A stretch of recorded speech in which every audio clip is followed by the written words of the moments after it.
A six-figure price tag used to be a clear sign of exclusivity in the automotive world, but rapidly ballooning sticker prices have eroded the inherent specialness of cars residing around the $100,000 mark. Heck, high-end pickup trucks can cost nearly that much now. Lexus's stunning LC coupe, which starts at $92,995, is an impressive achievement in that it looks and feels as distinctive and special as you might hope for a car approaching $100K or, with options, even cresting that amount.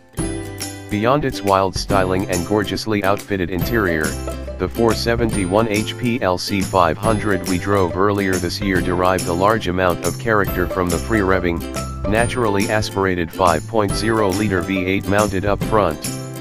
That fact made us somewhat wary as we approached the subject of this test, the lc500h hybrid, which costs $4,510 more but has 117 fewer horsepower from its gas-electric drivetrain using an Atkinson-cycle 3.5-liter V6 and 2 electric motors.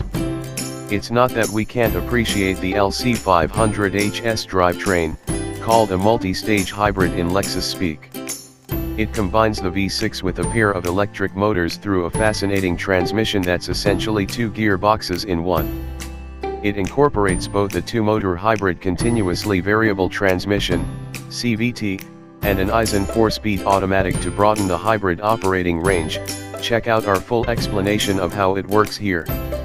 On the road, the multi-stage hybrid system's operation is distinct from other Lexus and Toyota hybrids that use the familiar hybrid synergy drive setup.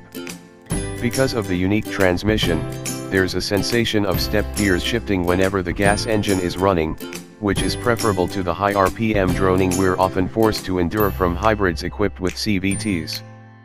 But the lc500h's power delivery still isn't quite suited for hard driving, even in sport or sport end mode. The shifts are strangely slurred and artificial, keeping the powertrain from feeling truly responsive and making for an odd soundtrack.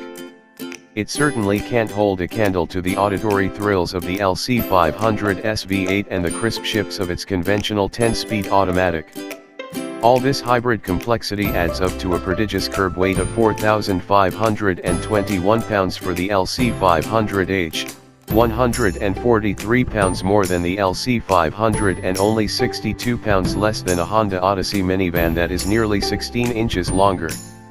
As expected, this hampers the lc500h's acceleration, with the 0 to 60 mph sprint taking 4.8 seconds, 0.2 seconds slower than the lc500, and the quarter mile coming in at 13.6 seconds at 103 miles per hour compared with the V8's 13.0 seconds at 100.